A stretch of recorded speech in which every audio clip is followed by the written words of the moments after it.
depan itu siap-siap berdoa mulai. Amin.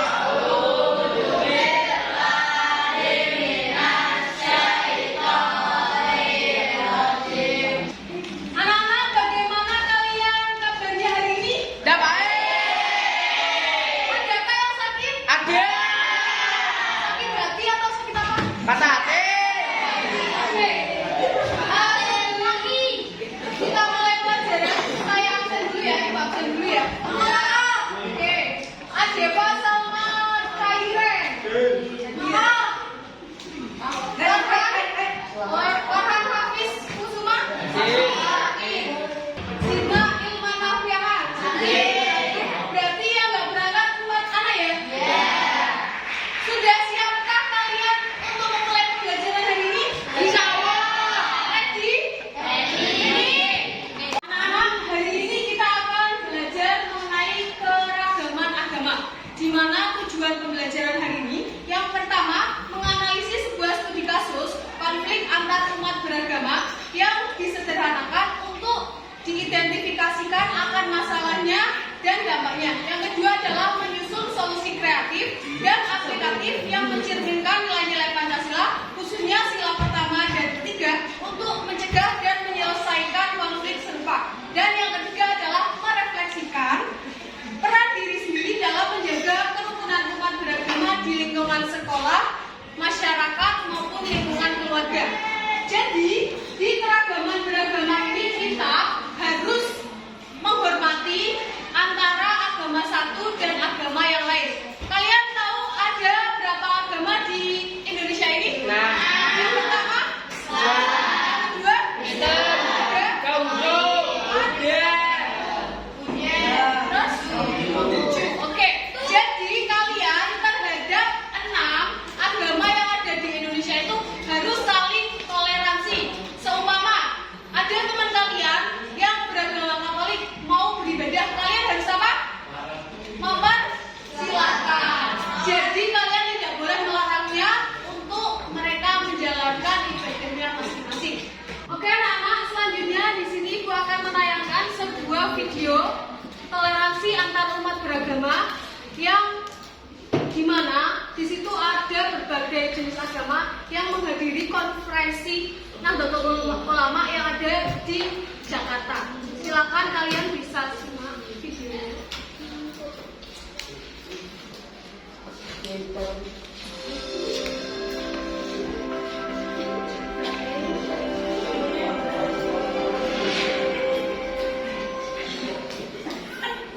Indonesia dapat menjadi contoh bagi masyarakat dunia dalam sikap toleransi beragama dan menjadikan perbedaan sebagai rahmat yang saling melengkapi.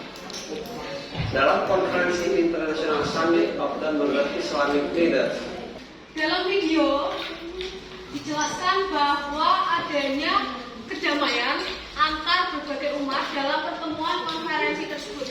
Menurut kalian, mengapa ada harmonisasi antar umat beragama yang ada di Indonesia dan apa sih tantangan harmonisasi tersebut? Adakah yang ingin menjawabnya?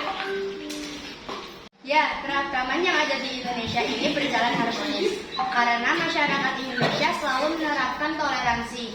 Selanjutnya, tantangan terbesarnya adalah kasus intoleransi oleh sebagian kecil masyarakat. Baik, terima kasih atas pendapatnya, saudara. Ya, kasus toleransi ini kita harus menjaganya secara harmonis agar semua agama yang ada di Indonesia ini berjalan dengan semestinya. Oke, selanjutnya di sini kalian silakan memberikan pendapat kalian terkait dengan apa sih kasus keragaman umat yang beragama ada di Indonesia ini. Kemudian tantangan apa yang terjadi jika adanya kasus intoleransi yang ada di Indonesia ini. Nanti kalian bisa mengisinya di sticky note. Kemudian nanti kalian bisa tempelkan di depan atas pendapat apa yang sudah kalian berikan terkait dengan keberagaman agama ini.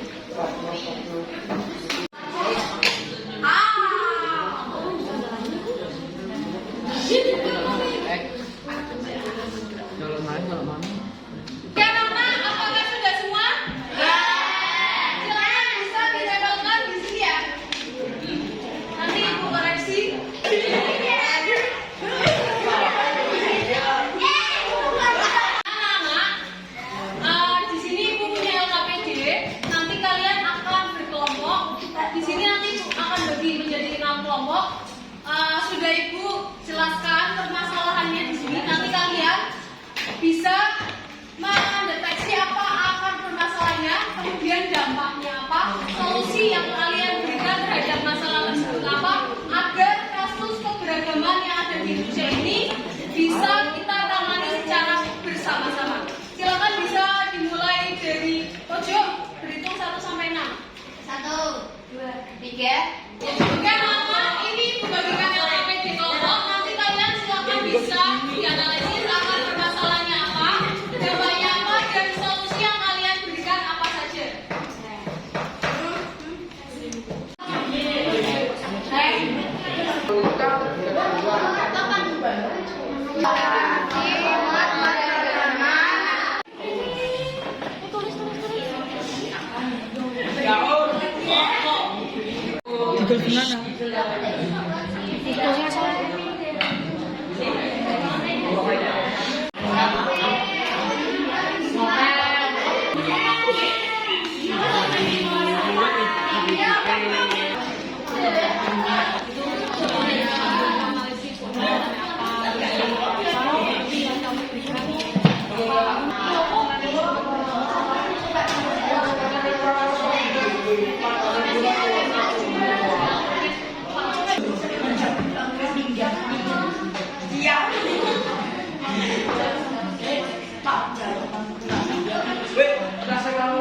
Apakah sudah semua anak-anak diskusinya?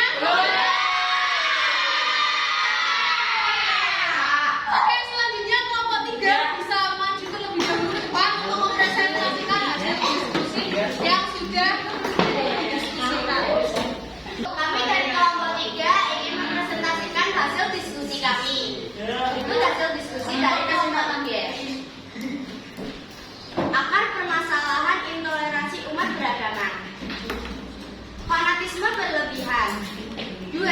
Konflik umat. 3. Intoleransi agama. Nama 1. Pecahnya masyarakat Indonesia. 2. Hubungan antar umat. Solusi saling menjaga dan menghargai sesama agama. 2. Menyambut masyarakat untuk beribadah. 3. Saling berdampingan dalam kehidupan masyarakat. Oke, ada yang ingin bertanya? Dari presentasi kelompok 3 ini, adakah yang ingin ditanyakan dari kelompok lain? Yuk, silakan. Dari kelompok lain yang ingin bertanya terhadap apa yang sudah dipresentasikan kelompok 3 ini. Silakan, Dinda. Mengapa fanatisme bisa menyebabkan intoleransi beragama? Oke, akan kami jawab pertanyaan dari kita. Karena kalau kita menjadi dalam satu agama itu tidak baik. Oleh karena itu terjadinya intoleransi antar umat beragama. Adakah yang ingin bertanya lagi? Silakan. Bagaimana cara menjaga persatuan antar umat? Saya akan menjawab pertanyaan dari Sari. Cara menjaga antar umat. 1. Berbeda melarang agama lain untuk beribadah. 2. Saling berdampingan dalam kehidupan masyarakat. Apakah sudah jelas? Bagaimana? Ya, jawabannya kelompok 3 sudah jelas. Selanjutnya Fahmi. Karena Fahmi dari tadi tidak memberikan pertanyaan, saya tunjuk Fahmi untuk memberikan pertanyaan ke kelompok 3. Mengapa intoleransi merusak umat beragama?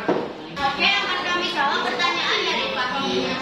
Mengapa intoleransi bisa merusak umat beragama? Karena intoleransi itu adalah penyebab utama dari perpecahan agama di Indonesia.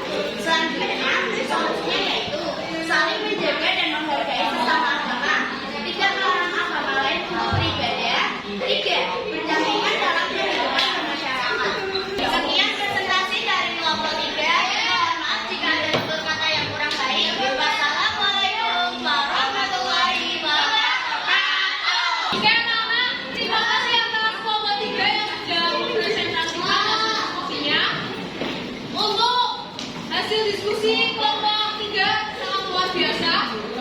Untuk rincian akar permasalahannya sudah tepat, dampak yang terjadi juga dan solusi yang diberikan sudah tepat juga.